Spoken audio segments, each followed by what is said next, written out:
My Hero One's Justice 2. Yes, we're discussing it again, and this is going to be a bit weird. As some of you may know, I am actually someone who prefers DLC to a certain extent. When a game can make DLC and works with it, honestly, it's sometimes better than uh, actually making another game. Uh, a good example of this is how Kingdom Hearts 3 Remind worked. Basically, we don't need there to be any more because of the fact that we have that game. They don't need to continue with the story in a separate game to basically explain all this stuff. And that's an important thing that we get to see with DLC. And it's honestly a good way to handle DLC. Certain games, yeah, they shouldn't be done through DLC because it will question whether or not the game was finished, such as, again, Kingdom Hearts 3, Final Fantasy 15, stuff like that. And basically things are locked behind a paywall. But for games like My Hero One's Justice 2, as well as many other fighters, DLC is actually a really well designed thing. Currently, they have announced that there will be a season pass with 5 heroes, or 5 characters, all of whom we have not yet heard who they are going to be. Now, obviously, we can lay our guesses out, but really there's not much that we can say for certain as of, well, yet. If I am correct, though, this DLC is going to be a bit special. The simple fact of the matter is that Season 5 and it is a much harder thing to actually make into a video game. And this is kind of the same reason why the actual game actually concludes at the halfway point for the actual anime for this season. This is often what they will do for My Hero One's Justice. However, for this specific example, it actually makes a lot more sense, mostly due to the fact that there's really nothing that is really well suited for a fighter in the current arc or the next few. While yes, they could absolutely introduce things like this, it's honestly really challenging. The simple fact of the matter is that Season 5 of My Hero Academia has a lot of stuff that is multi-character. Basically, 4 characters on each team, and honestly, it's not easy to actually convey that in a video game. Especially how they actually went about making that whole arc. We'll basically be missing out on a lot of characters, even though really every character gets a chance to shine during this arc. It's honestly an amazing thing to actually get to see, and I would hope that they would actually get to make that into an actual game that you can play, but this is not the right way to do it, which is why the DLC might actually be the best option. If you actually look at the character sheet, you'll actually notice that they've actually designed it so that they have enough room to make more characters and put more characters available. Right now, like I said, they have 5 characters planned aside from Nomu. And you can actually see that one of those characters has a specific spot, and the other 4 do not necessarily have a spot. So we can therefore answer the question of who are these characters most likely to be. Now, obviously, characters that we want them to be would be, obviously, the remaining classmates, with, honestly, a lot of characters being missing out right now. It honestly wouldn't surprise me if they decided to introduce a few of them. Sero and Sato, really easy to actually design, all things compared to some of the other characters. Same goes for Koda to a certain extent, and Tailman. I always forget what his name is. But then Aoyama and Invisible Girl, yeah, those two are, needless to say, complicated. The simple fact of the matter is that Invisible Girl is not really helpful. The simple fact of the matter is that she's basically just someone who can fight. She does have certain abilities, like the light refraction ability that we get to see play out in the anime. However, that ability is hardly used. So if they are going to introduce that, they have to figure out a good way to do that. And again, with the other character, with Aoyama, pretty much it's laser beam, and now the character is weak for like several turns, because that's how he works. He is not a well able to use his powers guy. He can use it a little bit more than certain people, but exactly how they're going to design him is really challenging, to say the least. While Sero, Sato, Tailman, as well as Dupliarm, even Dupliarm guy, which I always forget what his name is as well, they all are actually way more easy to code. But that's just me. I'm not sure. So, right now, I'm going to say that most likely, if they do decide to introduce any of the hero characters, it will most likely be the three heroes who just don't get as much chance to shine, or who should have been in this game, with Sero, Sato, and Tailman. The other four can actually wait. Because, like I said, they're kind of hard to code, and giving them some time to actually wait on that makes a decent amount of sense. Now, if they're going to balance things out, though, they need to not only add heroes, but also villains. The simple fact of the matter is that as of right now, villains are always outnumbered, and getting the chance to play with them, not really great.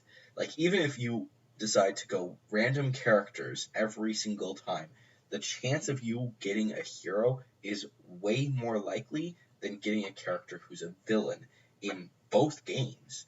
So balancing it out a little bit by adding at least 2 villains would make a lot of sense. Now, obviously, they're not going to add Magni. Magni is dead. He/she, whatever you want to call them. They're dead, and they're not coming back. They are the only character that is 100% dead and is never coming back. They do not need to make him come back, him, her, whatever you want to call them. They're not coming back. So creating that character, honestly, would just be pointless. But there is actually some villains that would work, actually very well. But not all of them would work the same way. There are currently 3 League of Villains characters who are currently in the manga that are, and also have shown up in the anime as well, that are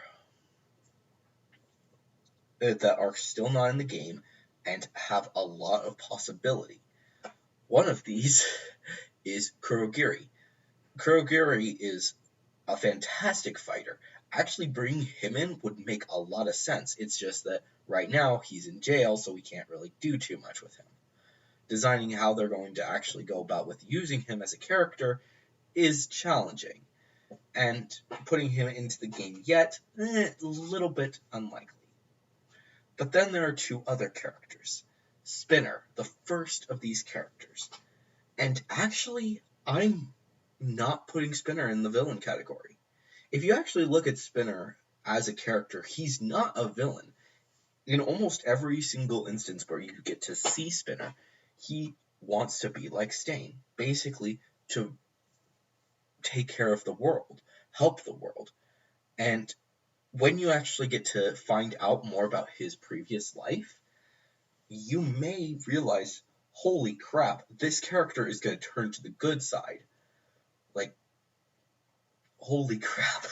There's a reason why I prefer him twice, and even Toga are all really well-developed characters that honestly, I would not be surprised if eventually they turn to good. Along with, obviously, Stain will probably be turning to good as well. So moving Spinner over to the good side might not be too bad of an option, but keeping him in the villain segment for right now and introducing him actually makes a lot of sense because we want to play as Spinner. Everyone is wanting him as a character because he is a fantastic character. Okay, that's some of it. Next, we have one last villain in the League of Villains, which is actually a character that cannot ever be placed in this game. And that is the Giant Guy. So far, you guys haven't seen too much of him, really only getting 2 shots of him in the anime and manga, or in the anime specifically. These 2 shots being once after Stain's whole, or I believe it might have been Stain's instance, it might have been the battle, where he's basically shown as a shadow. Not too much, just a little bit of a radio, and then that's it. And you see this big guy. Then you also get to see a bit of him during Gran Torino's attack with Kurogiri. Getting to see them, great option. Seeing them, perfect. Well designed. And I'm glad that we got to see that. But then there's more. So, the fact of the matter is that currently he's not really a good character for this game. Primarily because of the fact that there are only 2 heroes in all existence who can actually put up with him if my other theory is correct. Those 2 heroes being Mount Lady and possibly Deku, which is only if my theory about one of the quirks being size manipulation. And I actually still think that that's a good possibility because there's really no way that anyone is going to be able to take down this guy unless that Deku gets size manipulation. Don't know, but we'll see exactly what happens in the future. Honestly, he will be very important next season, but honestly, right now it's kind of a weird situation there. And he can't be added, which means that there is still one more character to be added. And that last character is Gentle Criminal, the character that we all want to see get added to the game. Like I said, there's not much that they can do with the villains. Adding any more villains really would just be like splashing water in a wound. There's no point in it. Since they've already said all of the villains were basically just thugs in the actual story, making them into actual full-fledged characters just doesn't make sense. So instead, we will be getting something else. And that will be, well, Gentle Criminal. Now, I know some of you would probably be like, what about La Brava and blah, blah, blah. The fact of the matter is La Brava does not fight. Gentle Criminal does. So using him as an actual playable character would make a decent amount of sense. So, maybe have La Brava, stand in the background of every single one of his fights, just off to the side a little bit, unless it's an indoor fight, in which case you don't have her. Basically, have La Brava be off to the sidelines, maybe filming in an area where you can't actually go. Such as if we were doing the um, Battlefield, the sports festival Battlefield, she would basically be in that section. She would basically just be outside that field.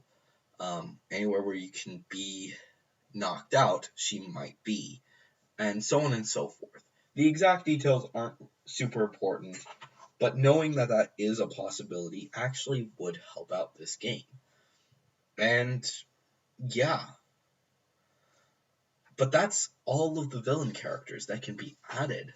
So what about the future? What are they going to do? And honestly, I'm thinking that most likely what they will be doing is continue to fill out with Class 1A, and then have Class 1B be added as well, filling out some of the side with the villains. While it's not the best option, it does make some sense because of the fact that those characters are not usually considered to be the good guys, because they're not on our team. Really, the only ones that would make sense to actually go over to the good guys side of the field are characters like Kendo and Tetsu. There's a few, but primarily a lot of them aren't really seen as superhero-like things. But that's just theories for later days. We'll see exactly what happens. But for right now, like I said, we can actually... This is the characters that I am going to say right now. These are the characters that are going to be in the DLC. First off, the three heroes, Sero, Sato, and Tailman. I always forget what his name is, I'm sorry. Then, on the villain side, they will be adding Spinner and Gentle Criminal. For Spinner, I know that he's currently not really in the actual anime, but he is very important next arc, so if they don't have him in there, then it's just weird. So, most likely he will be a last character to be introduced thing. Of the 5 characters, he'll probably be the last one to be announced and revealed. But anyways, guys, let me know what you guys think down in the comments below. Of course, if you have any theories about Miraculous, My Hero Academia, or anything else on this channel, then please let me know by using the hashtag theory review. And of course, if you are new, please subscribe and ring that notification bell. And if you enjoyed this video, please leave a like. But anyways, guys, I've been Electro Ninja, and I'll see you guys next time. But on!